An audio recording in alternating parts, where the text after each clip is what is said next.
Joy Guru, Guru Kripa Hi Kevalam. Today's conversation, we aim that it helps us set a context to understand the philosophy and the practice of Sahajiya path, to be specific, the Baul tradition, with greater clarity. And it gives a bit of a insight into some of the philosophical context. Baul is a very ancient tradition emerging from the land of Bengal, eastern part of India. It has been recognized as that which has a unique synthesis of both yoga and bhakti. Often the bhakti traditions are predominated by the bhava and the feeling and the adoration and the devotional aspect. It is not so much aiming, so to say, at realization of the self. Even by any chance a self is exhorted to be realized, it has to be realized in the form of one's Ishtadevata only. So most often the most popular and most eminent and highly reputed bhakti paths happen to be that of the Vaishnava path, at least as it emerges right now. In this context, Bauls and the path of the Vaishnava Sahajiya, to be specific, have a very unique space in the Bhakti Yoga Parampara of the entire Vaishnava traditions. Though they are recognized as the Vaishnava traditions, it would be appropriate for me to give a sort of an insight and introduction into its historicity, context in which it emerged.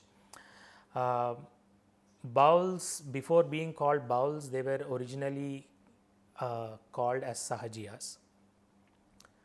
The word Sahaja has a clear root connotation with Sa, that is together, to be with, and Ja is to take birth.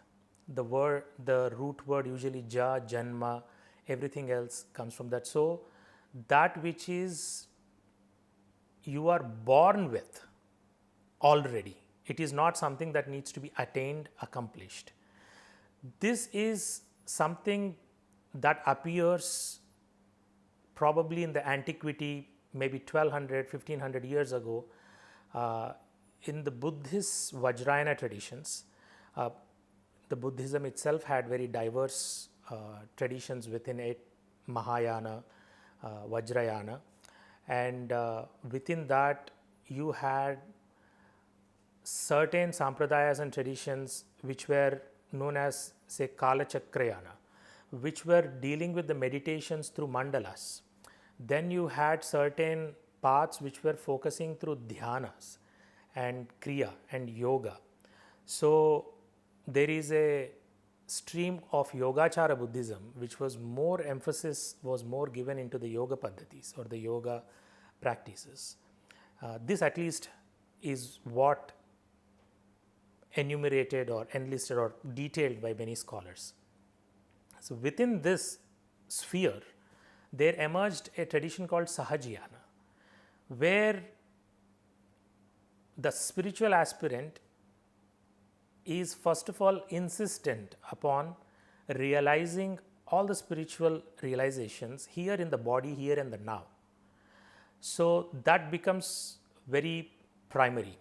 And then the Guru's presence as part of the journey, as the guide, and an inextricable relationship with the Guru, and Guru's primacy in the path becomes even more important. So there are many aspects of the Sahajiyana where especially this was also recognized as a path of togetherness of the sadhana, where a sadhak and sadhika or sadhana sangini were together in exploring and perhaps realizing these spiritual truths. So that kind of togetherness, the togetherness was called yugal. So it can be easily understood that most of these traditions emerged in the eastern part of India and from Orissa and Bengal and the Utkala and the Banga deshas of ancient times, had a great impact on this, and they were the fountain heads of these traditions.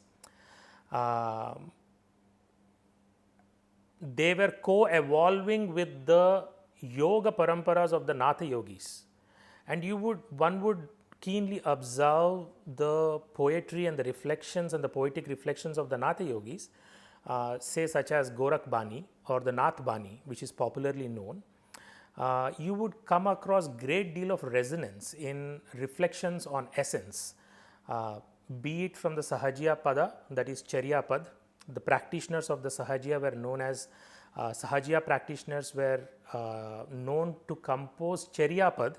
All their spiritual realizations were encrypted in the song form. So that's how the songs comes into picture. It is somehow echoing the Padakartas or the Pada tradition that would emerge even from South, the Siddhas of the South. So there is a great deal of resonance of how the ancient spiritual practitioners tried to encrypt their spiritual insights in the poetic compositions and then tried to give it in a metaphorical form, the wisdom, to a lay listener or a seeker. Perhaps these songs were most important ways of transmitting the wisdom and knowledge within the Guru Sishya Parampara. So this is what was taking shape, and so there is great deal of resonance between the Nath Parampara and the Sahajiya Parampara. But how did then this become a Vaishnava tradition? That becomes very important, because it's quite a leap from a yogic perspective to move into a devotional realm. So somewhere within Bengal, for whatever tumultuous situations that emerged because of various socio-cultural, political, tectonic shifts that they were taking place, these sort of Sahajiya practitioners and the spiritual seekers and the great masters found a great deal of resonance in poetry of Jayadeva. And here is Jayadeva, who is a great saint poet, perhaps a very, very seminal spiritual figure for all of the Sahajiya reflections from the Vaishnava perspective, who was composing a very, very pivotal text or poetic reflections called Geet Govindam, and wherein he, I would say, encrypted all these aspects which were very natural to the habitat of Sahajiya. And those resonances and those echoes are so important, so much so that for Bauls, who then entered into the Vaishnava fold very actively from the times of Chaitanya Mahaprabhu, the headquarters is practically Jayadev Kenduli, which is just 1.5 hours away from Shantiniketan in Bengal, in Birbhum district. So there the Mela would happen of all the Bauls, all the Baul practitioners for centuries, for more than 5-6 centuries. This has taken place. And today I would take this as a great opportunity to have conversation with a very special guest, Anupama Kylash Garu, and she is an expert, she is a scholar, she is a very good friend, most importantly, and there is a great deal of resonance, and there is a lot of similarity in the way we appreciate and look at things from an aesthetic point of view, trying to connect it with the mirror of yoga and sadhana and all of this. And the best part is that Geet Govindam is one of her favorite works, and she has dwelt in it very, very deeply for many years.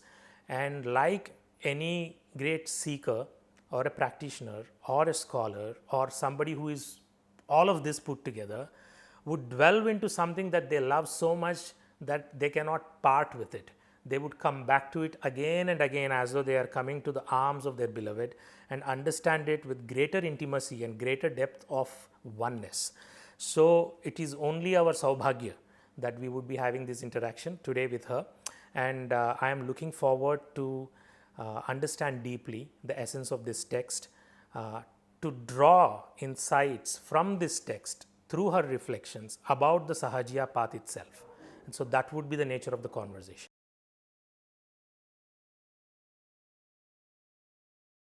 Namaste, Anupama garu. Firstly, thanks a lot for making your time for this conversation. Since we will be delving a little more in detail, trying to understand Geet Govindam, its essence and its reflections more from your own personal journey of your association with it, I thought it would be wonderful for our audience and viewers to get a glimpse into your journey into the sphere of Abhinaya, aesthetics. How early did you start your journey? Okay, the dance journey, I started when I was about 7 years old. But this Abhinaya journey is relatively new, I should say, because my initial stages I was all about jumping around, dancing on stage, just like any other, dancer would want to explore body dynamics and things like that. But that kind of waned off. And for the last, I think, 10 to 15 years, I have actively lost interest in the nritta or the movement or the dance, the actual physical dancing part of this whole thing. And it's become more a journey of Abhinaya, if you can call it, that. But this is not, it's just about 10, 15 years old maybe. So for lay people like us, we feel the movement itself is Abhinaya. But when you are reflecting it that you are entering more into the heart of Abhinaya, and how would you differentiate? Can you just reflect a little bit about what do you see the movement as and what Abhinaya has to do with the movement? And what probably Abhinaya itself is, if you could just... Right. So, you're actually right. A movement itself is a kind of a poetry in motion, if you see, if it is done well. That is true. But for me, see, when I say Abhinaya, basically I'm just looking at what the root of the word conveys. Abhi, to come face to face. Naya is to lead. So, Abhinaya, generally the word put together means to come face to face with somebody and lead them where you want them to go. That is the basic meaning of the word Abhinaya. Okay. And that meaning really resonates with me, because that is exactly what I want to do. Because in today's world, I feel dance is about, showing your skill set, showing your prowess, showing, how much you can leap, how much you can jump, how fit you are, and all of this. But somewhere in the process, what about the communication? How much are you communicating with your audience? For me, the communication has become primarily more and more important. No, what you said is something what really beautifully struck me, is that how are you going to lead your audience or the ones who are beholding your craft? But the craft is in, actually the essence of the craft is in your ability to take them to the destination that you have in your mind, which you have conceptualized for this. So that requires tremendous amount of, I would say, Vashikarana Shakti or Vashankara Shakti, what I don't know what would be the right technical term within the Natya Shastra, but it means that you have to enrapture the mind, and the mind of the audience has to follow you as if you are leading it in some way. So that level of union between the performing artist and the audience has to, what exactly is this? So see, you're right. It is a kind of you have taken over the mind of the viewer. But having said that, for a performer to do 5 minutes of that manodharma, which can, where you completely take over the mind, you need about 20 years of concerted work and practice towards that. Right. Just like, just that one moment of sakshatkara needs a lifetime of sadhana. Exactly. So this is also something like that, where, my guru whom I revere very much, he used to always tell me, when at that time I was very young, I was in my 20s, I used to think he's gone mad. Who is this? My Kamshetti Srinivasul garu, Okay. who worked, who helped me with my work with Annamacharya.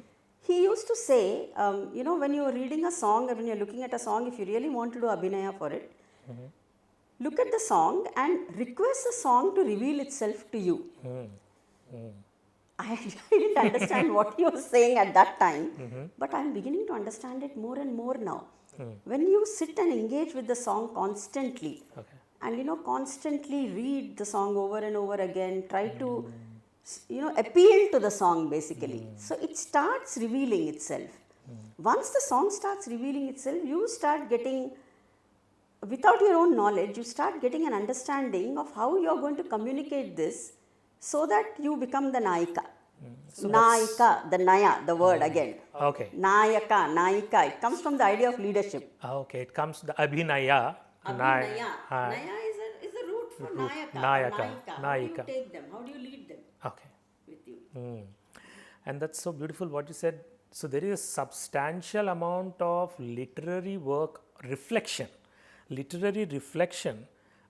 reflection on the Sahitya which you are about to depict, and wanting to enter the heart of the poet and understand what he or she is trying to convey through their own poetic reflections. So this is not all about dance, but this is like preparation to the movement. That once only when there is such an immersive reflection, then the movement would naturally. I think so, because see, some of the greatest, even the Western ballet creators have said dance happens in the mind. It doesn't happen in the body. It first has to happen in the mind.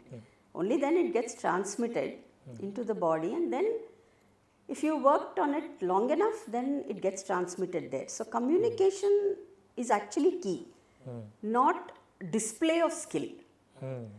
Display of skill, display of virtuosity creates a distance between you and the audience, because they are just marveling at you and you're not able to take them anywhere. Yeah. You create that wow moment, but after they go home, they'll forget about it. Right.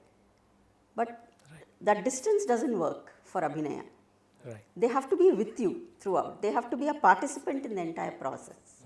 Only then it will work. Only then they will keep remembering again and again. Right. Moments from what has appealed most to them. So I think that communication is the key. So I'm just trying to delve a little deeper into the creative process, if I may say so. In our own sadhana observations also, when we go a little more deeper in trying to understand our own emotions, what happens is, before emotion takes its full form and shape in its detail, be it that of a positive and a very sublime emotion, or be it that of a any aggressive or a firm or assertive emotion, that is almost like detailing that is coming out. But before this detail arrives in its full form and shape, there is some sort of a sense of that is arriving before. Is it something right that your preparation as a performing artist is to get as close to this sense? First of all, is this delineation right? Am I in the right direction in reflecting this from a Natya Shastra perspective or the Natya perspective? Or if it is so, does such a sense and ability to connect with that sense or grasping that sense, is it an integral part of the process? Absolutely. I think it's absolutely a part of the process, because, see, I don't really know how to explain this, but when you sit to create a piece, say you want to work with it. I remember creating a piece almost 15 years back for the National Program of Dance for Doordarshan. I created the piece. Intellectually, the piece was working for me. The music was working. The dance was, everything was working. But something didn't work for me. That is what I think you mean by that sense. That when you know where you are going to arrive and what is going to, really don't know how to explain it. How do you reach a certain point where you know it is working? Right. Or you know that you are feeling something which you are capable of making others feel.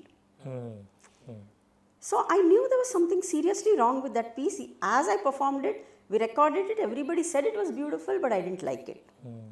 Because I knew there was something, somewhere I had not arrived somewhere there. 12 years later, I picked up that same piece and then I reworked it a little bit. And then when I did it, that's when it it's like something falling into the slot. Like that. That's when I knew, yes, now this piece has worked. Okay. That is the process I think you're talking about. Right. Yeah, I know that's exactly. And what, even in the sadhana path, what we understand is that, so from a creative perspective, even for a poetic reflection, even before the words come and give it a form to the idea, even before it emerges as an idea or a concept, there is a certain sense that inspires the poet. Totally. And if the success of the abhinetri or the one who is doing abhinaya is that the greater success, one can have all grammar, linguistics, language for expression, but their contemplation has to be that, are we able to capture the sense properly in this or not? Otherwise, I think the sense is the universality, to touch as many hearts as possible. And I think it truly has the true power of capturing the minds, if what we were discussing. Absolutely. This is a technical process described in books of rasa. It's called sadharanikarana. Or it's called, the word universalization is what is the translation of that. Okay. Sadharanikarana generally means people of different types are sitting in the audience. How do you bring them all on the same page? You're kind of psychologically, you're conditioning them. Right. To arrive slowly to reach that point. Right. And that point of when the rasa emerges, they call it sakshatkara, which is a word we use for a deity. Yeah. So because the sakshatkara point is when all the strenuous communication and all the words and all the subtext, text, everything disappears. There is just the anubhuti of that experience, and that doesn't need words. So it just disappears. That's why it's called universalization. You take a rasa and make it available to everybody at that point of time. Then after a point, it's a seamless communication. There is no need of any strenuous, word play or grammar or complicated sentence or great literature either. That's all done. You're just building the bridge between the sense and the... That's all done. All the great metaphors, the similes, the beauty of all the things we are doing, all that's done. At a certain point, there's just the silence is left. Right. So I wanted to bring up this thought for reflection with you. In fact, so how is a dancer or a nartaki is trained, or the one who is doing nritya is trained, or is such a reflection is even there as part of their training and journey? Because you are presenting your craft, okay, you have reflected deeply on the sahitya, you have got the essence of the sahitya, you have figured out a way to communicate this essence and the sense to the wider audience. Audience are of diverse nature and they are all coming. However, as you said, you have to arrive at an universality where there is a common, from where the connection takes off. But as a rasika or as an audience, from the audience perspective, all simply said and done, I might be coming with my own other headaches, into the theater or into the space of performative, where I'm witnessing this. And so I have a whole bunch of things which are churning out. Well, the reason for me to partake the essence of the craft and aesthetic itself is in order to alleviate somewhere this inherent situation, be it seeking of joy or be it sublimation of turbulence, whatever be the reason I am here to witness. Having said that, like in any meditation, if one sits, all their samskaras and all their other issues, dukkhas, everything play out. Now, but this is a big challenge for the one who is on the stage to first put them to some state of shanti and then enter. Is there a process like that? That is the process of sadharanikarana actually, because when Abhinaya Gupta and others spoke about this, they gave a disclaimer in the beginning. They said, the person who comes to watch you has to be a sahridaya. This is the word they use. So Sahridaya is a person who already has the latent vasanas of the ability to appreciate this. Okay. That person is a Sahridaya. Okay. Now, yes, he will come to you with his baggage, he will come there, he will do all kinds of things, but if he already has that seed of the latent vasana, and if the performer is competent, then somewhere that will automatically get subdued. Okay. That will get subdued, and for a moment, at least for a moment or 5 minutes in the performance, he will be able to forget all his problems and just enjoy what is happening there. Provided he has the seed of the vasana.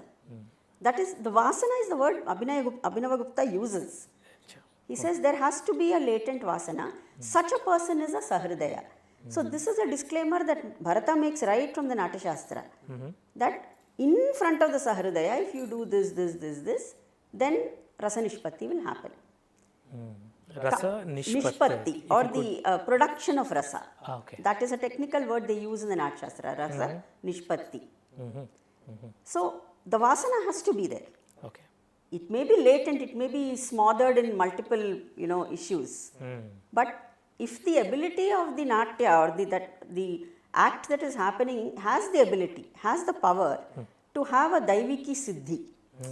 That is another word, technical word that they use in the Natya Shastra. You have a Siddhi of Manushi Siddhi and Daiviki Siddhi. Manushi is when this whole thing, this virtuosity, where somebody sees it and says wow and goes and forgets about it. Daiviki is when it keeps replaying over and over and you are able to, something in you connects to whatever you're seeing. So it leaves an indelible, like a print inside you. That is the Daiviki Siddhi. So if the Natya has the ability to be able to create Daiviki Siddhi, then the vasanas which are already latent will come to the surface and this turbulence will subside automatically. Okay. So it's very interesting that a certain predisposition is expected of the audience. Absolutely. Otherwise, they end up coming and they don't have predisposition. They only look at their mobile phones, or they're quite restless. Like that famous quotation: "Dance like nobody is watching because nobody is. They are looking at their mobile phones." Okay, right. Yeah. So that's. But you brought us to something that was naturally emerging as my next question or next clarification or reflection rather, is a perspective on rasa, and we keep hearing this. We keep hearing this term or the phrase called sthayi bhava. So if you could take us through the journey of what exactly this is from the Abhinaya perspective, and what is rasa, who is supposed to have rasa, and what is that which holds it, if you could just. Sure. So the thing, see, most of the time we forget that rasa is a component that should occur in the audience. So when you say Raudra Rasa, Karuna Rasa, Shringara Rasa, Bhibhatsa, Bhayanaka, Adbhuta Rasas, those are the things that the audience is supposed to experience. Okay. Which is why for every rasa there is a corresponding sthayi bhava. Okay. Because the actor has to do something. He has to produce some kind of a bhava for them to experience the rasa. So for each rasa there is a sthayi bhava. Okay. So, like for Shringara, you have Rati. For Hasya, you have Hasa. For Karuna, you have Shoka. For Raudra, you have Krodha. Okay. For Bhibhatsa, you have Jugupsa. For Bhayanaka, you have Bhayam. And for Adbhuta, you have Vismaya. For Veerarasam, you have Utsaha as the sthayi. So, what exactly is the sthayi is, if you put it in the normal language of the, normal, nowadays youngsters say, I will call it a genre. Actually, because when we look at an OTT platform, we will see romance, comedy, a love story or a horror. No matter what happens within that particular film, the essential bhava is that it's a horror film. Or the essential bhava is that it's a romance. Like you say, Abhigyana Shakuntalam. It is a love story between Shakuntala and Dushyanta. Rati is the sthayi bhava throughout. In that, Shakuntala may be crying once, she may be laughing once, she may be terrified once. Different bhavas may be coming and going.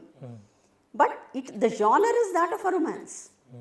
So that genre, that thing which holds throughout from the beginning to the end of the play, which decides what is the theme of this play, that is sthayi. So the depiction aspect. Yeah, Essentially. the essentially what is the nature of the work? What is the nature of the work is it's a romance. That's the sthayi. That is the sthayi. So that's why Rati is the sthayi throughout. Right. For the Shringara Rasa. For Shringara Rasa. Yes. So if one is as a performing artist, if one is depicting the details of Rati in various diverse languages in the grammar of the Shastra, it is bound to originate the feeling of the Shringara or the experience of the Shringara in the audience. And this is again connecting back to your original thought of as a Nayika, you are in control, and your goal here is to ensure the experience. Your success of your depiction is in, when they actually experience this rasa. Absolutely. See, you have a text called Nitratnavali, which was written in the 11th century by a Senapati, Jayappa Senapati, who was one of the Kakatiya, commanders, Senapati. He actually, see, we don't talk about these things today, but it's very essential to understand for us. He talks about when the dancer is dancing, say, in a sabha, and there is a patron.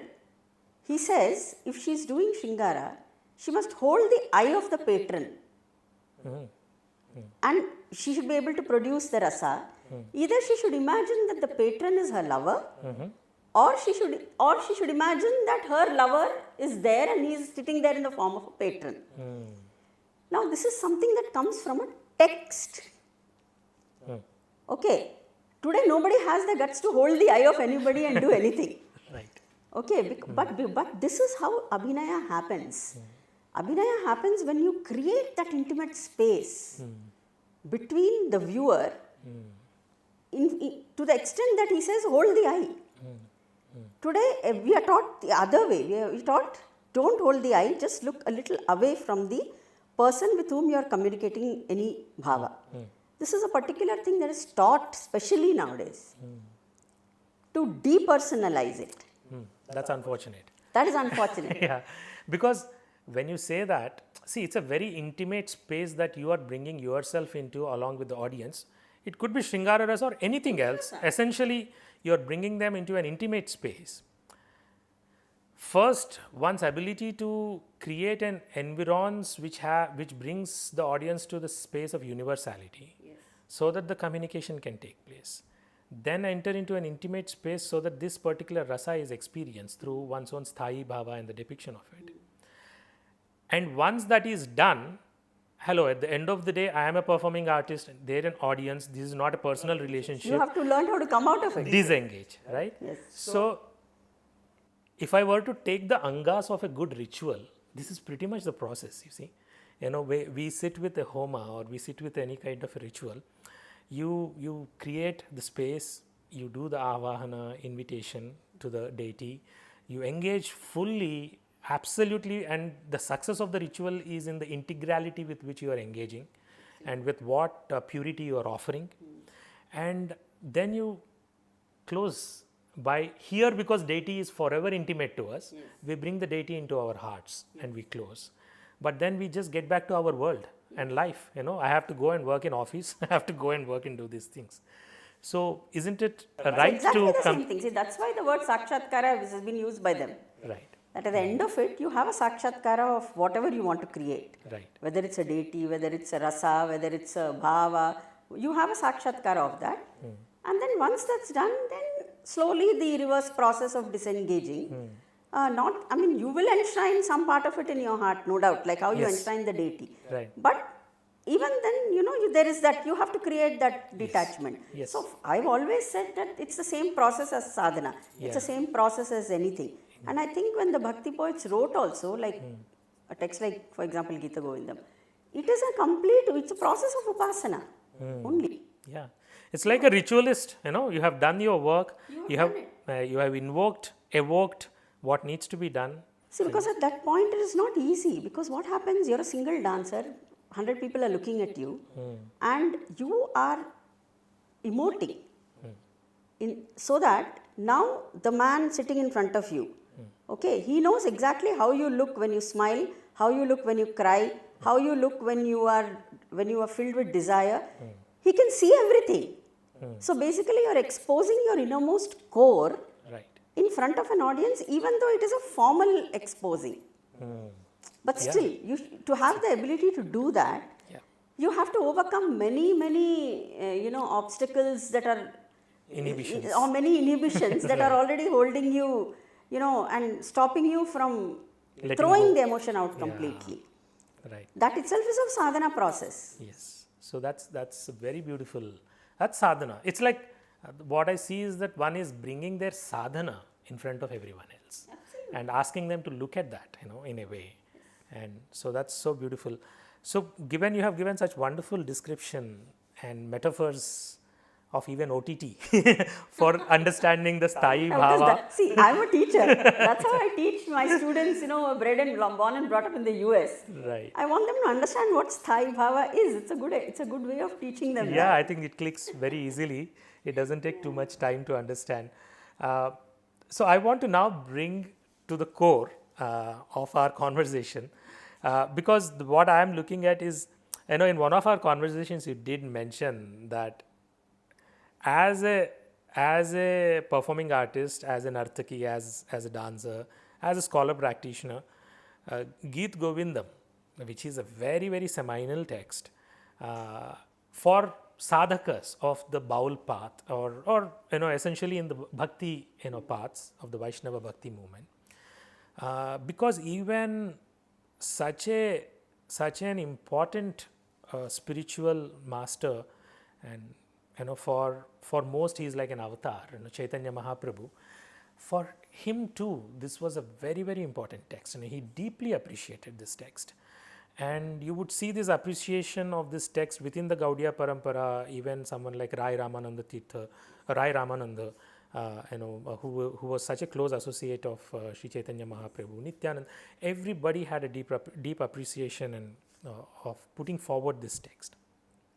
This I don't even know if the right word is text or scripture. Whatever it is, I think it is the poetic or heart imagination or darshana that Sri Jayadeva had of both Sri Radharani and Sri Krishna in the most apex pristine manifestation of Madhura Bhakti in Vrindavana, and the whole perspective of Vrindavana itself changes. What it is, a space of it's a sacred pitha of union.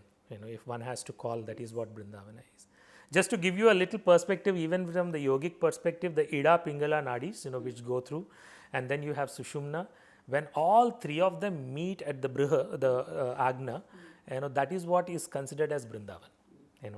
And so this is yogically very, very important, and yoga as much appreciates to have a poetic meditation in order to articulate self-reflectively this yogic process. So that's where a text like this, or writing like, or poetic manifestation like this really brilliantly helps.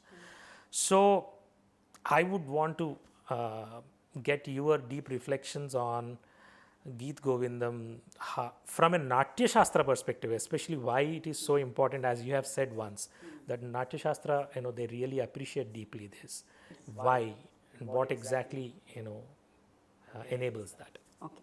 So, I mean, it's not just me. Anybody who in the Natya world who would have gone through the Gita Govindam will know very well that Gita Govindam is like a poetic commentary on the Natya Shastra actually, because he's so influenced by the Natya Shastra. There are multiple things in the Natya Shastra which he includes in his text. Like, for example, the idea of rasa or the idea of bhava.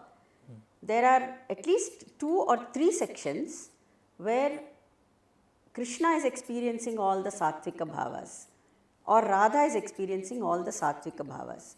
Like, what are the sattvika bhavas? Sattvika bhavas means those which are coming naturally to you. So you have a set of bhavas, like we spoke about sthayi bhava. Like that you have vyabhichari bhavas. The word vyabhichari actually means to roam and come around. to roam everywhere and come. Beautiful. That is the meaning of Vyabhichari. So, these are flitting emotions. They come and they go, they come and they go. So, when you combine the sthai with the Vyabhichari, there are some natural things that happen. Those are sattvika bhavas. Like stamba. You know, you become, you can't move. Stranded. You just become still. Stamba, Sweda, Romancha, Swarabhanga, Ashru, Pralaya, Vepadhu, Vaivarnya. These are the sattvika bhavas. That is trembling, change of color in the face, sweating. So these are things, these are called involuntary reactions. So when you are presenting something, because Natya is all about theatre. Natya Shastra is not a text on dance, it's a text on theatre. Because Natya actually means theatre. Correct. And dance was a part, dance and music were part of theatre at that time. There was no separate dance as such. Angas. So it was a part of it, it was Angas. So these sattvika bhavas come naturally when you are supposed to be experiencing great depth of emotions. You know, like in the height of Shringara, you may blush. So the color, the Vaivarnya has to come. Or when lovemaking is there, then there'll be sweating, or there'll be horripilation. So these are all actually part of bhavas. That is the actors have to be so trained that they can actually create these at their command. And if you see the old movies, this was there. Savitri used to ask her director, you want a tear to fall from the right or the left eye? Seriously? And she has to say 1 drop or how many? Okay. They could produce it at command. So sattvika bhavas is a technical term used in the Natya Shastra to explain these 8 kind of involuntary emotions. The Gita Govindam, there are 2 places where Krishna experiences these when he sees Radha. And Radha experiences when she sees Krishna. So he says clearly, he says Sa Pashyati, when he looks at her. Vepathu, he explains, he says he became still, he became, he started horripilating and he had tears in his eyes, and so all the sattvika bhavas he uses there. That is one aspect of the Natya Shastra. Then from the 5th section of the Gita Govindam, when you see the ending of the chapters, he will say, Iti Gita Govinde, Khandita Varnane, Ashtama Sarga, Vilaksha Lakshmi Pati Sampurnam, he will say. What is this Khandita? So these are called the Ashtavida Naika Avasthas, which are part of the Natya Shastra. Natya Shastra introduced this. That is the different states experienced by the Naikas. These are also 8 in number. He uses almost all, except Proshita Bhartruka is when the husband or the lover goes out of town. Now that is something that neither Jayadeva nor Annamacharya will ever use, because they cannot conceive of their deity going out of Vrindavan or out of Tirumala. Okay. So this is one Naikavasa that is not there in the Gita Govindam or in Annamacharya's work. But from 5th, you have all. It starts with the, Vipralabdha, and then you have the Khandita Naika, you have the Kalahantarita Naika, and then you have the Abhisarika, and then you have the Swadhina Patika. This is a direct take from the Natya Shastra. He has taken that. Other than that, you also have Dashakamavasthas, which is a part of the 24th chapter of the Natya Shastra. So these are the 10 states that the Naika or anyone, the Naika, they experience when you are separated from your lover. So you have 10 of them: Chinta, Abhilasha, Anusmriti, Gunakirtana, Vilapa, Udvega, Unmada, Vyadhi, Jadata, Maranam. These are the 10 Dashakamavasthas. Every stage of the Gita Govindam, you will find that it develops this 10. It starts with Gunakirtana, it starts with, then Abhilasha, the longing, then it starts with Anusmruti, she keeps remembering everything between her and Krishna, and then it goes to Unmada, where, she says, Unmada is filled with Dushanas. That is, you have the Chandra Dushana, you have the Malay Maruta Dushana, where she's saying all these things are burning me. Okay. So he says, Nindati Chandanam Indu Kiranam Anuvindati Khedamadhiram Vyala Nilaya Garalena Kalayati Malaya Samiram. So she curses the moon, she curses the Malay Marutam, she curses Chandanam. So everything that is meant to cool her, is actually burning her up. Okay. So this is a Dushana section. This is pure Unmada, state of Dashakamavastha. That is the third element from the Natya Shastra. Then you have what is called the Alankaras, which is also in the 24th chapter of the Natya Shastra. So they are called Ayatnaja Alankaras. That is involuntary things that happen when the lovers are there together or not there together. Like Leela, Vilasa, Vichiti, Vibhrama, Kilikinchita.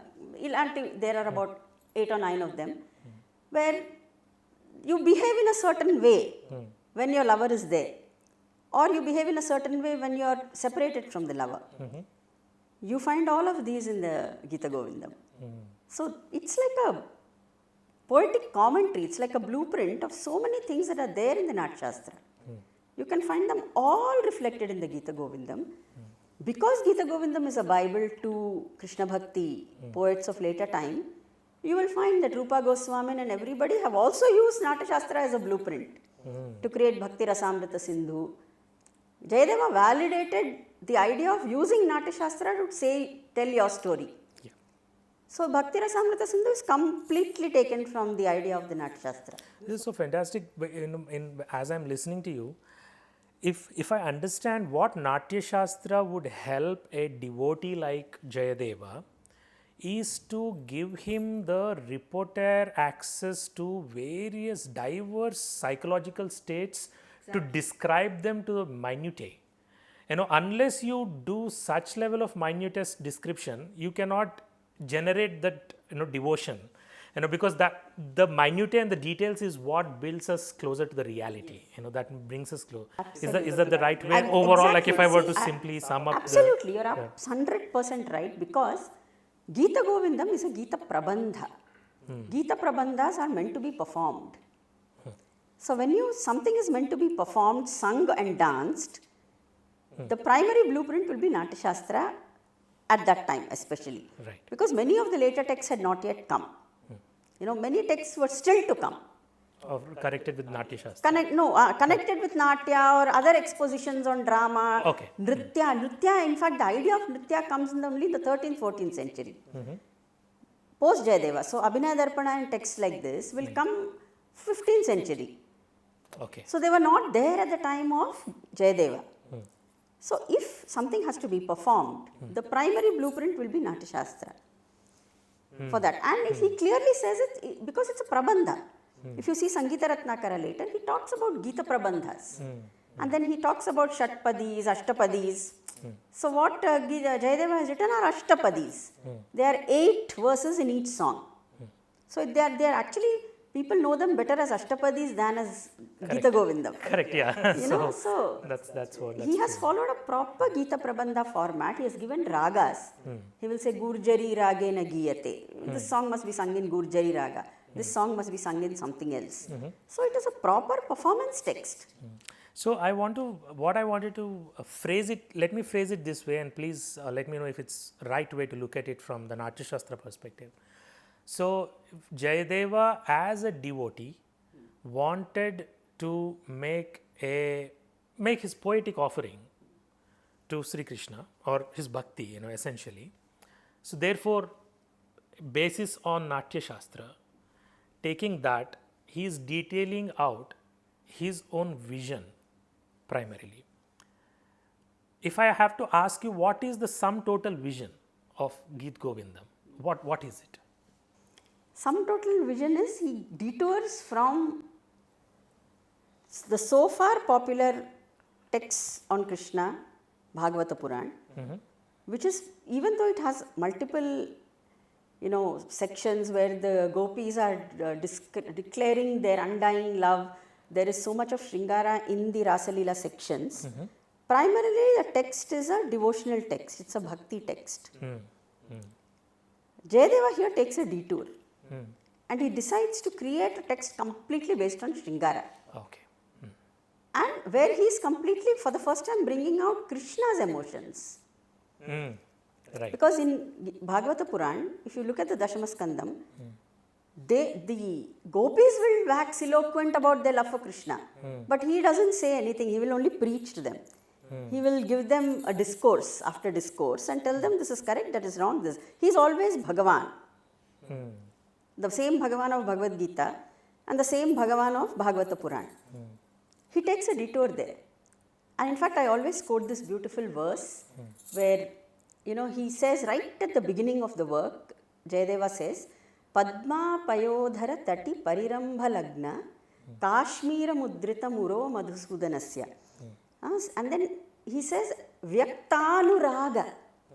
So basically he's saying that as Krishna slept on the bosom of Radha, and his chest became red with the kunkuma of her bosom, it looks like Krishna has finally decided to, express his love. Or that the anuraga that is hidden inside his heart has oozed and come out onto his chest. That is the imagination. That is his imagination. So he has taken a clear detour. Right. And he's saying, no, now Krishna will talk. Krishna will express his love. So there itself he makes Radha and Krishna an equal. Absolutely. And brings the word Radha out of some of the texts, some of the folklores and Hala, Gada, Saptasi. There are some texts before Jayadeva which have a random verse here and there where the word Radha comes. But Bhagavata Purana doesn't use the word Radha. It only says one Priya Sakhi of Krishna. The word Radha doesn't occur in the Bhagavata Purana at all. So he creates Radha. And this is the first text you will see. The complete text creates the idea of the yugal Radha Krishna. Right. So this is a beautiful point to arrive at. One, as you know it, so well, trying to find Radha in various texts. It's like a big area of scholarship contention, and also the bhaktas are very, very galvanized about it, and rightly so. I think that really adds to the discourse, I feel, and in its own way. And somebody would find, oh yeah, but Radha is not there, but there is something like Dhara, so here in this word, so it could be what they are talking about. So that's totally fine, but your emphasis where it is coming to, but I'm little inquisitive to explore the word, why would you use detour? Because when I am looking at it, I feel that the aspect of the Shringara coming as a vehicle for the first time, very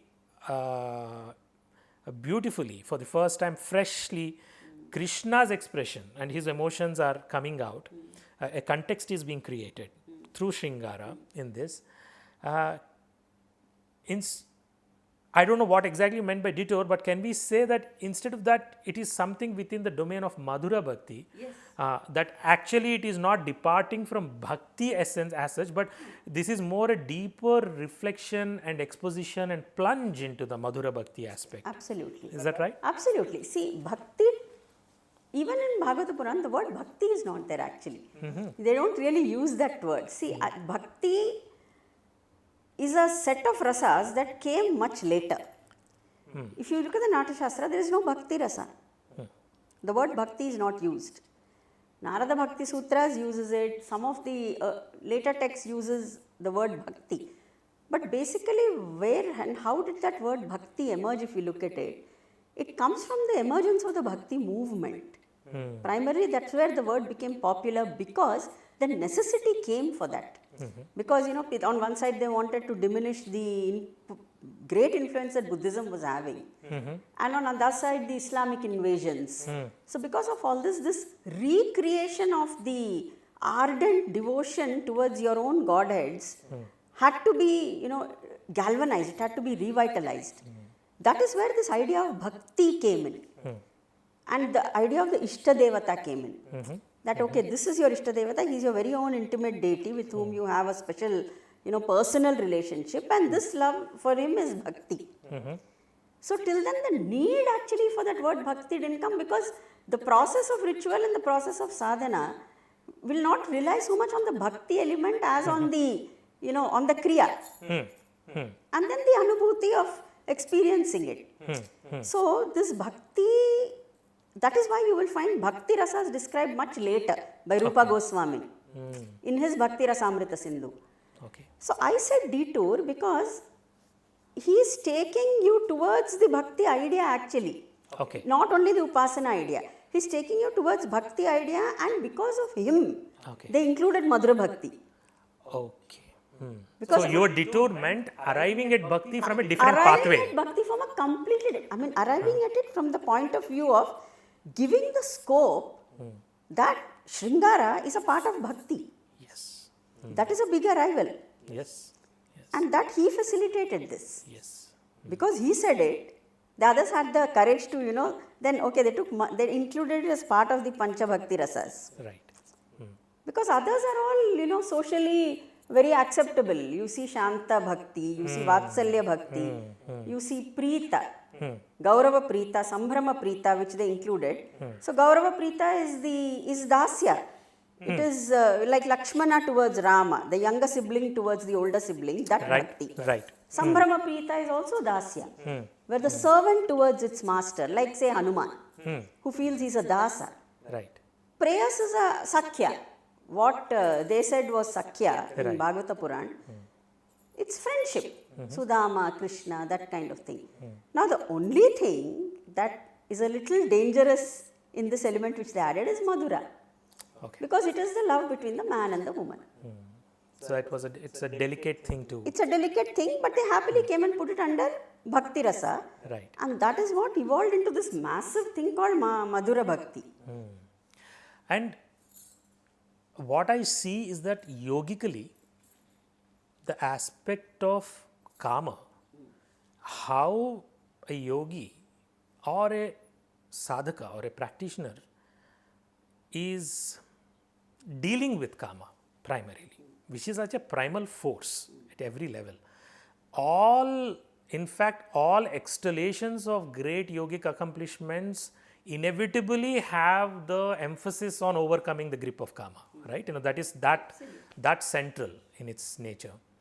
So while one can keep dealing with karma from various other pedestals of other forms of bhakti, without speaking about it in the domain of the Shringara, where it is likely to arise in its primal force, right? And how do you engage, how do you refine, do the samskarana of that, if I can use that word, how do you sublimate it, and how do you make it subordinate to your devotional impulse and towards adoration? I think that has a greater scope to be dwelt and contemplated in the Madhura Rasa or the Madhura Bhava primarily, which is well supported in the context of Shringara Rasa. Absolutely. Is that 101%. right? Because you see this throughout happening in the Geet Govindam. See, Madana is not, Kamadeva is not a member of the caste of Geet Govindam. Geet Govindam primarily has only 3 characters. One, I feel that she is the Yogamaya of the Bhagavata Puran, which he converts into the Sakhi here. So this Sakhi is taking messages between Krishna and Radha all through the work. Which Sakhi is this?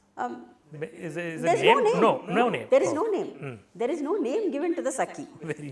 And it suits very well for Yogamaya. For Yogamaya. You cannot give any name to her. You can't give a name to her. That's why I feel she's the Yogamaya. Right. So she is the one who's like a guru, an acharya. She's prodding Radha on one side. She's going and telling Krishna many things.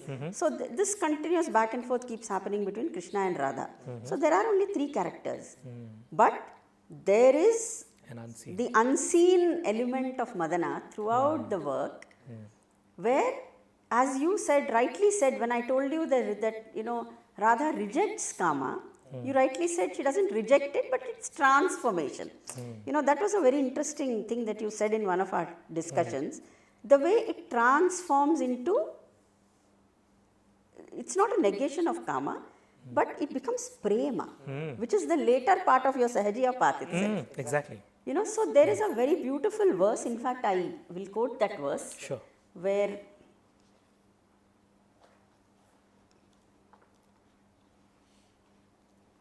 give me a second to find it. Sure. And please do tell which chapter or what verse. So this is in the 4th, Chaturtha Sarga of Geet Govindam, in the 4th chapter.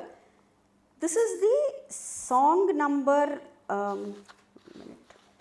what song is it? It's the song number 8, actually. So in this, I had already mentioned this to you, Nindati Chandana Mindu Kirana. So she's in this Unmada state. Now here, Jayadeva makes a very beautiful, reference. He says, Vilasati Rahasi Kurangamadena Bhavantam Asamashara Bhutam Pranamati Makara Madho Vinidhaya Kare Chasharam Navachutam. That means she paints a picture in musk of the form of Krishna, capturing him as Kamadeva, riding a makara. Now, makara is a problematic word in old Sanskrit because makara today means crocodile, but actually makara is fish. Makara Dhwaja is Manmada's. So, he is riding a fish, that's flag which is the flag of Madana. So, he is riding that flag and she draws him holding the Chuta Sayakam or the mango bud arrow in his hand, which is the third weapon of Madana, the Chutam. And she bows down before it. That is what the verse says. So here, she is no longer considering Kamadeva as the one to whom she will bow down, but she has converted Madana into Madana Gopala. So she has transformed the Kama into Prema. And then she says, I will bow only to this version of Kama, this version of Madana. I will not bow down to Madana.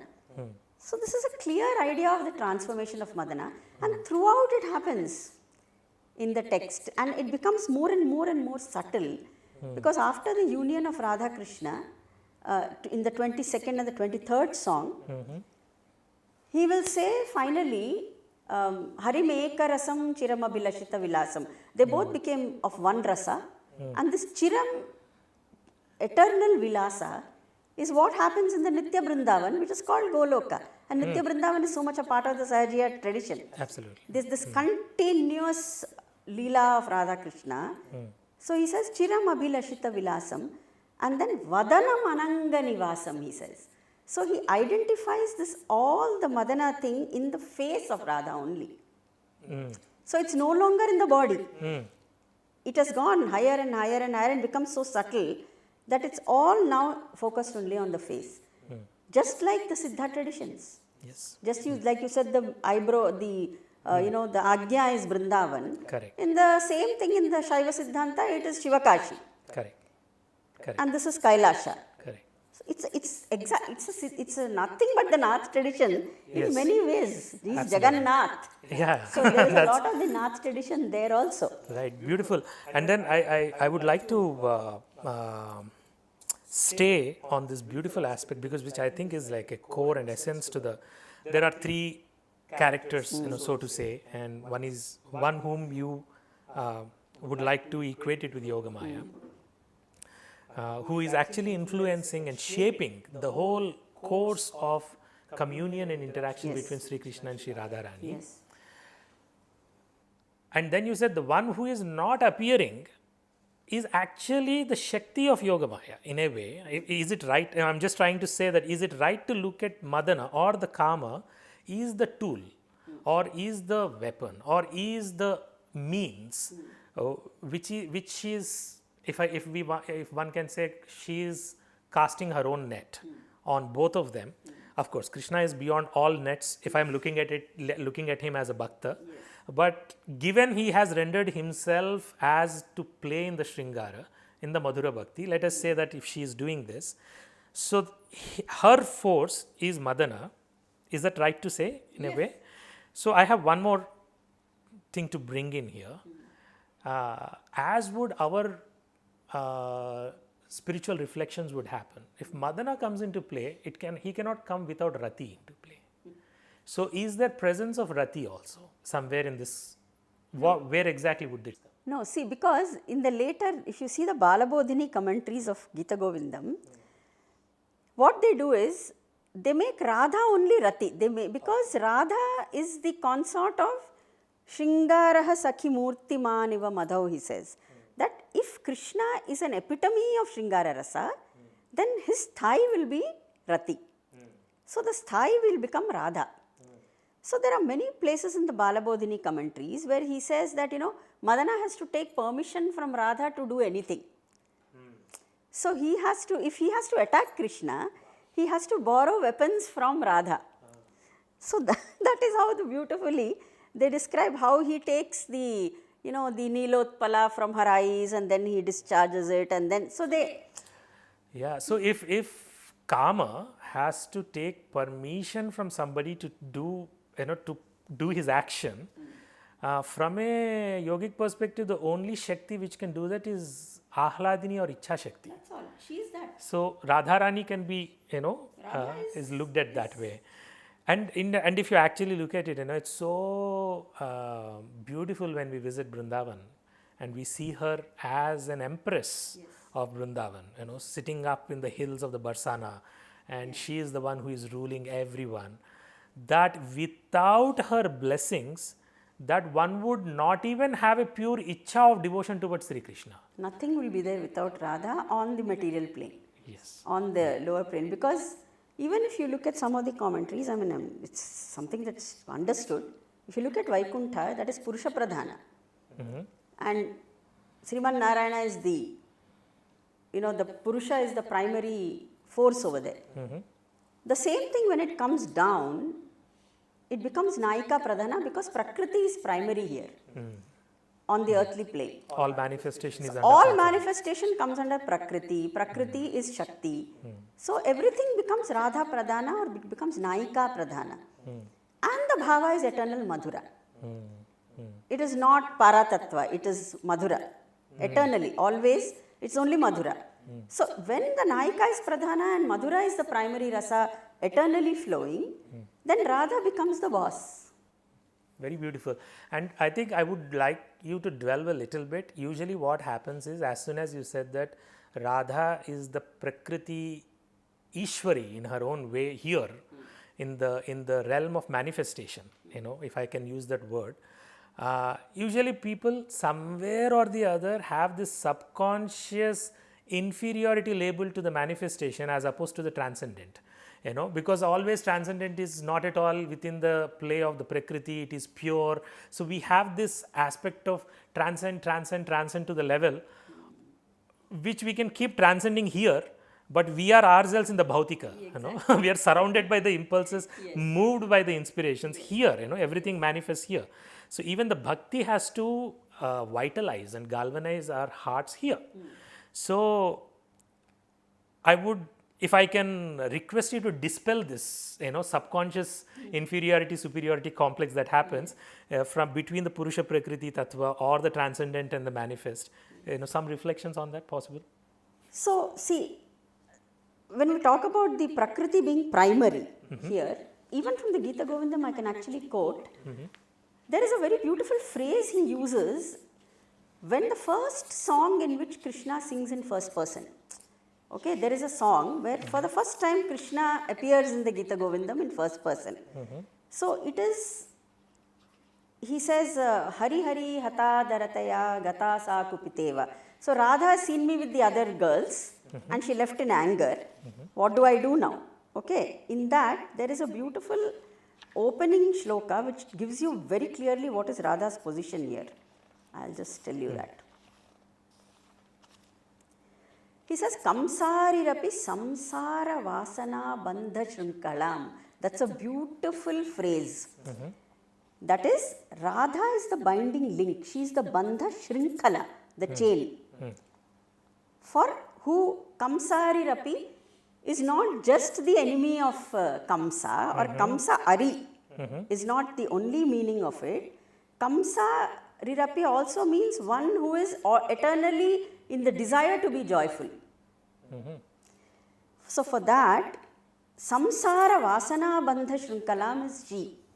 Now here he uses the word samsara as samyak sara, the true essence, which is rasa. So in the true essence of things, she is the chain that binds him to the earthly plane. She is a shrinkala. Radham adhaya hridaye tatyaja vrajasundari. So that's what he says. He says he is bound by the chains of Radha's love because he wants to enjoy Madhura Rasa. And Krishna abandoned all the other gopis because finally he understood who is important there.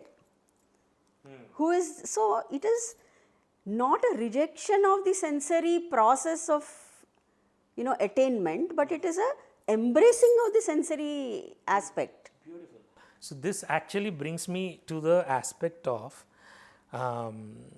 what does it mean to shrinkala, tie down somebody who can never be tied down to anything.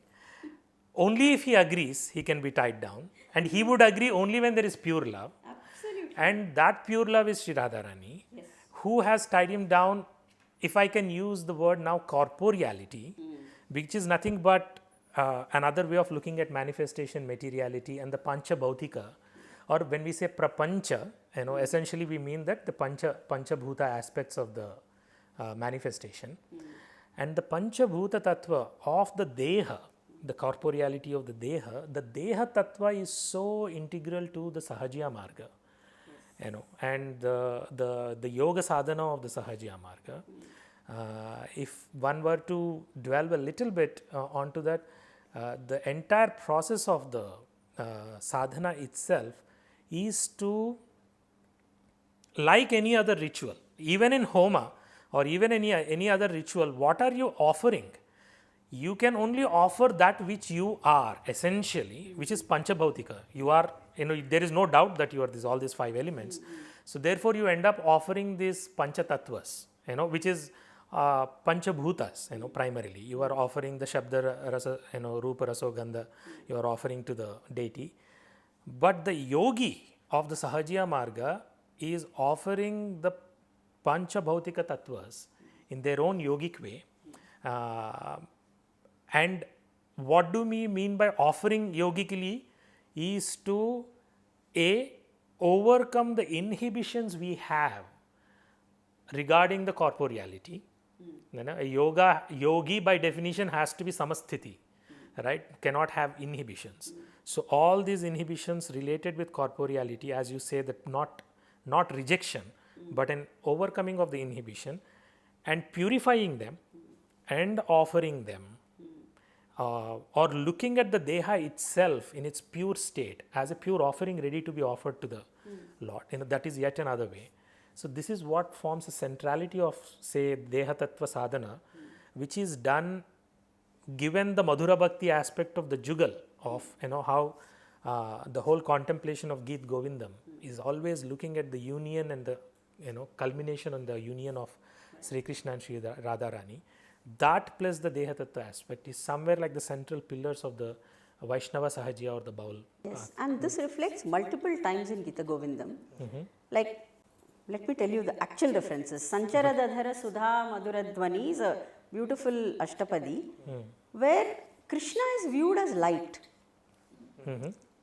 As light from the sun, light from the moon, light as the rainbow. Multiple visions of light is viewed as. In this, underneath the layer, it is all offering of the gopis of rasa gandha, all the indriyas.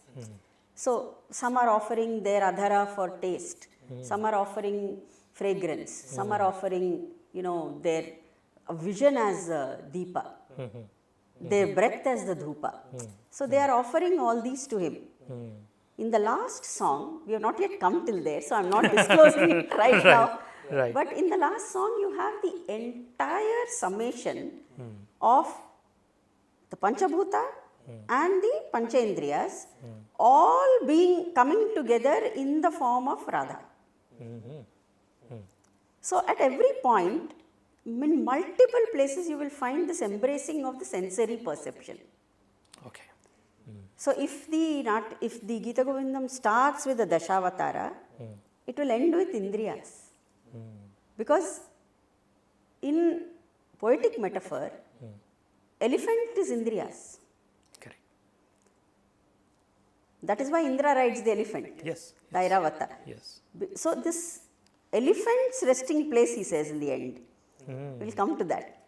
So, this elephant, the Indriyas, so it starts with Dasha Avatara and it ends with Dashendriyas, the 5 main Indriyas and then the subsidiary Indriyas. how they find a resting place again only in Radha. Okay. So, if you put 2 and 2 together at every point, you will say that you can easily see that it reflects over and over again the idea of Madura Bhakti and over again the idea of Vaishnava Sahajiya. At every point. The jugal. The jugal aspect and the celebration of sensory, stimulus as a way to purify and offer. See what you are saying. Sublimation and refining it and offering at every point. And he goes to a very, it's a very mystical song, the last song. If you ask me, it's not required in the Geet Govindam. See, as some of the scholars of the West, they comment that Geeta Govind, Jayadeva is considered to be one of the Adi Gurus of Sahajiya Vaishnava Tantra along with Chandidas. But Geeta Govindam doesn't reflect Sahajiya at all. That is their argument. That he is a propounder of Madura Bhakti, he started that trend. Till there they will accept, but they will not. They will say Sahajiya elements are not there in Geeta Govindam. I completely disagree. Because a person, if you are an Adi Guru of an entire path, your one primary work will not reflect it, is it? Doesn't make sense, does it? At every point, this idea of the, yugal is repeated. The idea of offering of the indriya, offering of the, the panchabhuta element, this is repeated. If you see the order also, like, I was reading somewhere, I don't know how correct I am, but the order of, the pravartaka, the sadhaka and the siddha in Sahajiya, stages, how you have the pancha ashrayas also, no, right? You have the nama, mantra, bhava, prema and rasa. In which rasa is the ultimate. In which rasa is the ultimate emergence of the idea. So even if you see these ashrayas, this book will follow that pattern. Even before it was established probably as these are the ones. But if you see, you can see a clear trajectory in Geeta Govindam. It starts with nama and mantra. Because the Dashavatara and the next song, Shrita Kamala Kuchamandala, both will end with Sri Jayadeva Hare, Jaya Jayadeva Hare. So there is some Namasmarana continuously happening. By the time you come to the third song, the bhava of the whole thing, Rati is the bhava here, right? So he starts with one, it's a generic song. I've told many people this, don't perform this as the Naika. Many people perform it as a Naika. It is not a Naika. He's setting the bhava for the whole thing. He says, Lalita Lavanga Lata Parishilana Komala Malaya Samire. So he's creating the entire idea for Vasantras. Now this is another thing that he does. Bhagavata Puran is primarily about Sharadiyaras. Sharadiyaras. If you see what he does, he's setting the stage for Vasantaras. Right. Okay. So when it is Vasantaras, it will only lead to Maharas. Right. Which is the ultimate Shakti idea. Maharas is Shakti. Right. Krishna, Radha and Maharas is the idea of Shakti. Right. Krishna and Radha standing in the center as the Bindu and multiple circles of gopis forming the yantra, which is a microcosm of the universe, is nothing but the Sri Chakra idea. So the Rasa Mandala is basically a Sri Chakra. So I will say this without any hesitation that the Radha Krishna Yugal Tattva is Shakta. It's a Shakti Tattva. It's a reflection on Shakti. It's a reflection of the Shakti idea. So this, in fact, if I have to allude something to the Vasantaras, the Kalika Puran, when it is giving exposition on when Brahma instructs Madana and gives him a task of enticing or, bringing in these feelings, in Shiva, who is in the sthiti of a complete, samadhi, he equips him with several things, of which he actually gives birth to the Vasanta and then asks Vasanta to accompany so that an ambience is created of the Kama's fulfillment can take place fully. And yet another allusion within the Kalika Puran that also comes is obviously that Rati herself. So in the entire description in the Kalika Puran, as soon as Madana appears on this, the Kamadeva appears on the scene, how beautiful he is. Obviously, the one who is the power of kama has to be the most beautiful, right? But kama is getting attracted to someone. So there is something far more beautiful than him. That is Rati. And because there is an entire exposition of kama describing Rati. How beautiful this is, how beautiful this is.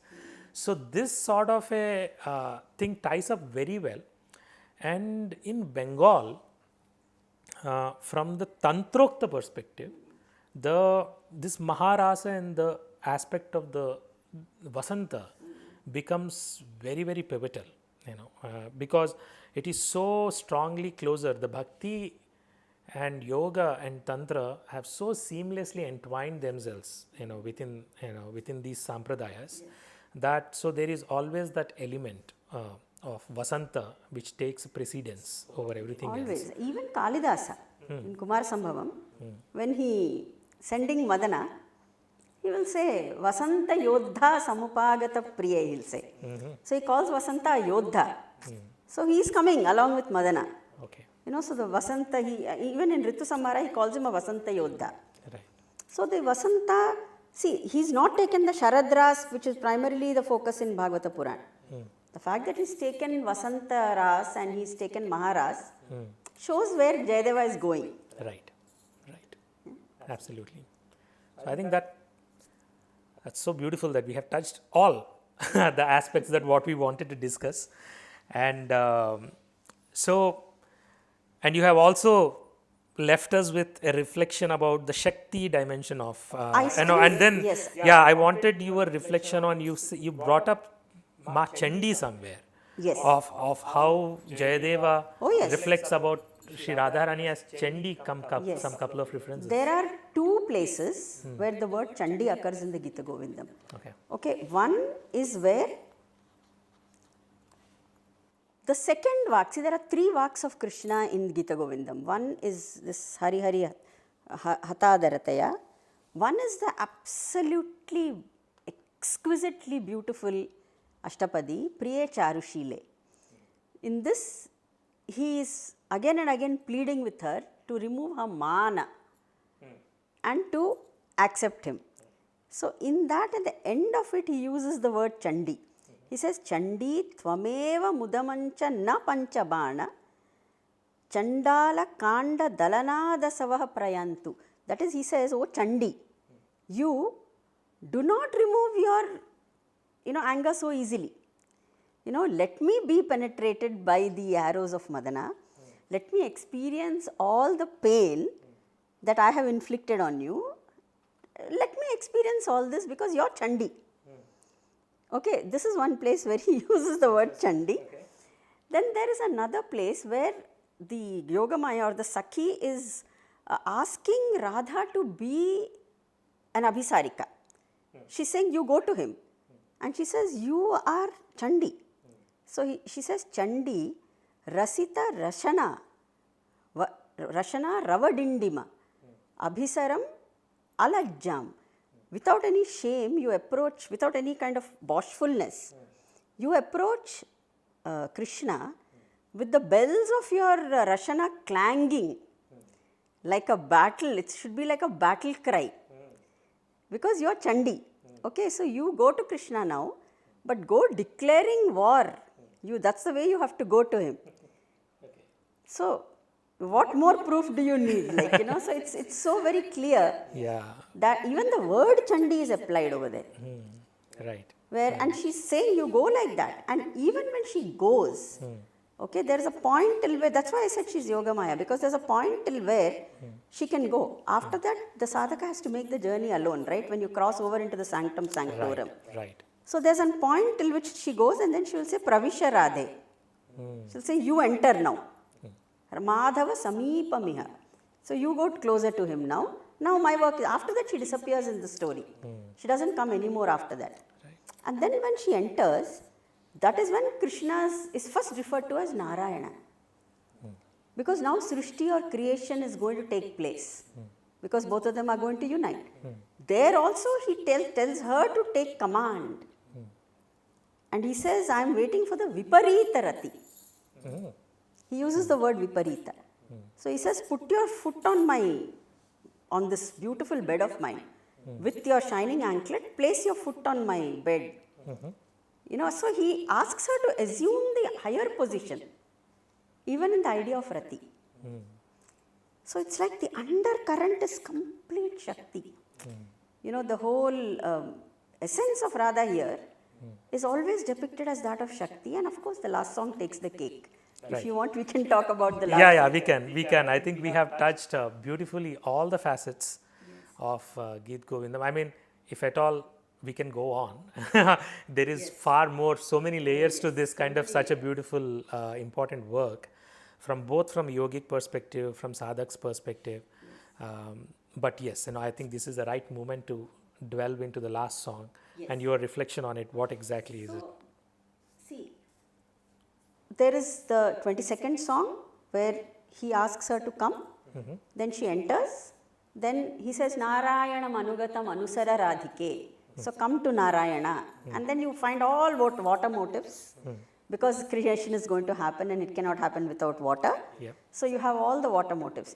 Then actually technically it is over, because Arimeka Rasam, they have become one. There's only one rasa there, that is of bliss or ananda or whatever. The Shringara has reached its pinnacle point.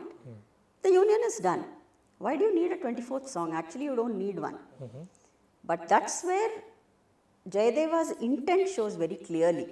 Because in the 24th song, Radha becomes Swadhina Patika, which is actually the first Nayikavastha mentioned in the Natya Shastra. Swadhina Patika is one who has a pati in her Swadhina, or in her control. So that is a very clear indication that for him, he is establishing Radha's supremacy of Prakriti over there. So what does she do? She asks Krishna, she says, see, you have removed all these. Dress me up, she says. She tells you, dress me, put earrings, put, paint coal in my eyes. Adorn me, ornament me. It's not a simple, this is adorning Radha is not a simple metaphor here. Right. It's a completely a metaphor of Prakriti has become formless because of union with Para. But since it is manifest and she's Prakriti, she's reclaiming her form. Okay. She's reclaiming. She's saying, you have to create that form back. Okay, so she's reclaiming it. So here, see, for Kuriyadhanandana, I'll just give you the details because I didn't want to go wrong, so I've kind of written them down. Sure. Like, she says, Kalasha, put Chandana on this Kalasha of my bosoms. Now, this is the Prithvi or the Gandha Tattvam. Yes. Okay, and then she says, it is a Kalasha Sthapana before the Ahvanam of the deity. Okay, then she says the Kajal should be glossier than a swarm of bees. Okay, and so this is the vision or the Agni Tattvam when she refers to the eyes. So she says these eyes which discharge arrows of Madana should now only be filled with your form. So again that transformation from Madana to Madana Gopala. And bees are also the idea of seekers, right? So she says if seekers have to come to me, I have to have a manifest form. I can't be unmanifest. Then you have the Nayana Kuranga. This is an ingenious way, I feel, if we understand it, the way he has referred to this union of, this Purusha and Prakriti here. She says, Nayana Kuranga, the deers of my eyes are leaping.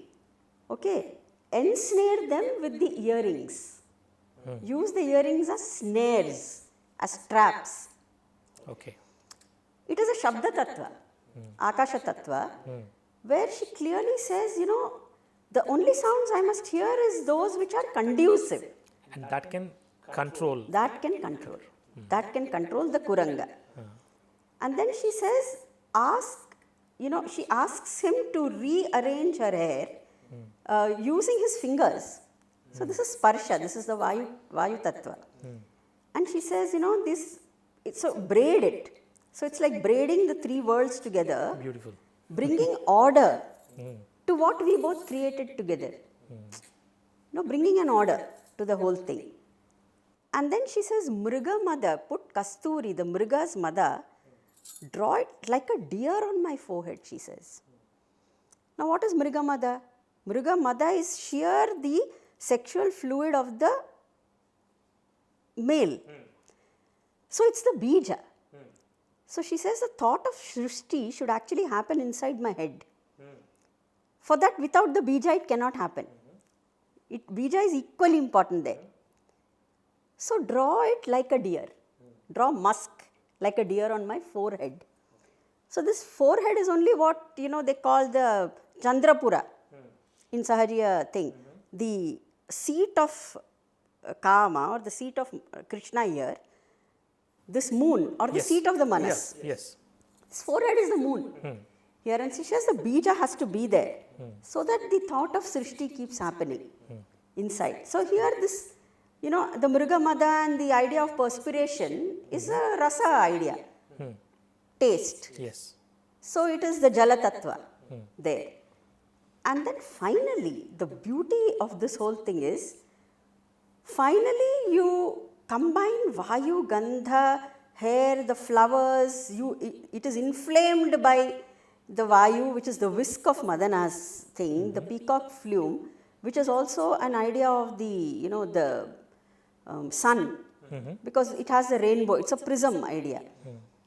So she is earth. So all five have now combined. In the last charanam, she combines all five. Correct. He combines and then her form is restored, that means. Absolutely. Then what she says, now establish the temple. Once the form is ready, now what do you have to do? It has to be enshrined. So this is what is called the Suratalaya Griha. That is the place of Madana where he resides, the abode of Madana. Okay. So she says, those are my loins. So you have to put a toranam, a girdle, on my hips to create a toranam for that resting place, which is the shrine. Okay, and then it comes to how the Mattagaja or the intoxicated elephant who is Krishna, that will be his final resting place, because now the yoni has been established as the primal place for creation. Pita. That's the Pita for creation. Right. Yeah. So then the Mattagaja will come and reside there. And he ends it by saying, adorn yourself now with Jayadeva's words. And your spirit will become compliant and tender. Which is what is the ultimate rasa or the rasa idea after prema. Right. So he says you will become compliant, you will become pliant. And you will understand where Radha and Krishna actually reside. The union. The union, you will understand that. So he ends it there, he ends at the, the primordial place of creation, which is Radha's yoni. Where Krishna is resting as an intoxicated elephant. Absolutely. What more can you say about this is a kind of an ultimate testament or statement in sync with the Sahajiya. Absolutely. So when I see Kuruyadhanandana, I can't even say how I feel. So I have never dared to perform it, and once I dared to perform Kuruyadhanandana at some point in my life, I think after that I am ready to die. Because if I can actually perform Kuruyadhanandana and convey this entire process through body, through Abhinaya, or through rasa, if I am able to create rasa at the end of Kuruyadhanandana, that's it, I can die after that. I really don't need any more life. May you not leave your corporeality so soon and may we have more benefit of your wisdom. No, I understand the aspiration. There is nothing greater than, the way he ends it. Right. Because it not only conveys his entire bhava of what he's trying to project through Geet Govindam, it also just conveys the entire essence of being in a human form, being on this earth, this prakriti as a human being. Yes. It just conveys that entire thing. Yeah, and from a sadhana perspective, and the limited knowledge I have of that, I might not be the best voice for this, but what I am resonating with, or what I am actually associating with in this, the final descriptions what you have given, from a sadhak's point of view, if you actually look at the descriptions that you adorn me with this, how you are putting everything upon yourself only with one purpose. Everything has to serve only one purpose of reflection, deep reflection and realization of that union. And so that element from a sadhaka, and when I see great Baul masters who are still there, that is one of the greatest blessings we have. The amount of time that they can, it's a spectacle to see them from morning to evening, how they take care of their body. It's not about attachment to the body, but looking at the body as essentially the vehicle for this. It's like this preparation, So they spend like oil and they put it and sit in the sun for 1.5 hours. The oil application is for maybe for more than 1 to 2 hours. So this is how they take every single day. And they are so clear about what they are going to eat, what they are not going to eat, what they are partaking, what is going inside, how their breath should be. How much more level of awareness can you demand for somebody to live 24/7 to prepare their being or the becoming, or the manifestation with this level of alacrity only for this purpose of realizing this union in their own way, and the yoni tattva or the yoni aspect that you have brought in, which becomes like a apex and a pinnacle of contemplation. Again, this is where big amount of misrepresentation, misperception, misinterpretation happens, unfortunately for the Sahajiyas, because they are talking in their twilight language. People nowadays cannot understand even direct speaking. Yes. So, that there is such a big gap in terms of the communication. So, while they are communicating the essence, they are exactly the aspect of the Prakriti aspect, what role a sadhika takes, and what role, how the aspect of this union and the Pita, all of this is looked at it from such a space of sacred reverential adoration. This at least is meant to be the ideal for a Sahajiya. Well, every practitioner really lives up to the ideal and they embody it. That is, a failure is there everywhere. And everywhere there is going to be an 80%, 85% failure. All the more, in a practice which is directly dealing with the kama and the madana with such a direct force, the risk is only going to go up. And it will always be only a niche understanding. Yes. According to what I think. You can never make everybody understand this. Not meant for. It is not meant, it is sandhya for a reason. Yes. And that is a good reason also. Yes, because you have, even to, see why dancers, in my own community, it is impossible many times to make people understand that this is what is the significance of this. They say, oh, you are over mystifying it, you are over spiritualizing it. It is like either they think you're trying to, spiritualize something that is actually a sexual thing. And why do you need to do that? Why can't you accept it as it is not? If it is between a man and a woman, yes. See, this is a clear demarcation I always say. Right. If I am looking at a Kshetraya Padam, or I am looking at a poem where two human beings are speaking, they are speaking about two human beings, right. Then it is physical love, yes. It's sexual love, yes. Which is fine. Yeah. I have no problem. I have done those Padams also. Yes. I have done a beautiful, Devadasi Padam, where she says, Magavarike inta Mahamatam aite Maguvala Gatiye Mira. It's a bold Padam, right. And she's talking to a man. Right. There is no any God here. That is fine. Javalis are like that. There are so many. This is not in that. This is not that. That is the only thing I keep appealing to the youngsters who if we keep saying, oh, we are mystifying everything. I said, no. We are mystifying what needs to be mystified. What you need to understand in a certain way, you have to understand in a certain way. Yeah, so this phrase of mystification itself has a many wrong connotations. Exactly. What they mean by, or what general perception. Why are you trying to give it a higher meaning than what? Because it is highest of meanings. Of course, it is a kavya. You can't look at Annamacharya and Jayadeva as normal, men and women. For them it is always Venkateshwara Alamelumanga. For him it is always Radha Krishna. Right. You can't look at that like this. But at the same time, the other extreme is dancers coming and ask me, what is the philosophical meaning in a Javali? I'm like, nothing. It is not meant for that. It is not philosophical. Right. This is human love. Right. This difference has to be very clearly understood. Right. And it will always be understood by very few. Right. So, on that note, thanks a lot for sharing so passionately, and it was beautiful conversation. And as I probably intuited it to be, and I am not at all surprised with the conversation the way it went. But just sum total of it is for me to get, for those who are interested to learn little more about even the Sahajiya philosophy, that it has such an intricate connection with Geet Govindam, which otherwise is getting a some sort of, I would say, biased or preferential interpretations based on certain dominant interpretations which are there. Oh, the Vaishnavism has to be understood like this only, and all of that. And the whole idea is there is a perspective and space for this, because it's not just Jayadeva. From there, Chandidas, Chandidas Rajokini, Vidyapati, Vidyapati's and Padavali is all of completely this. Sahajiya. Yeah, so Chandidas Rajokini and those interpreters, he's talking about Piriti.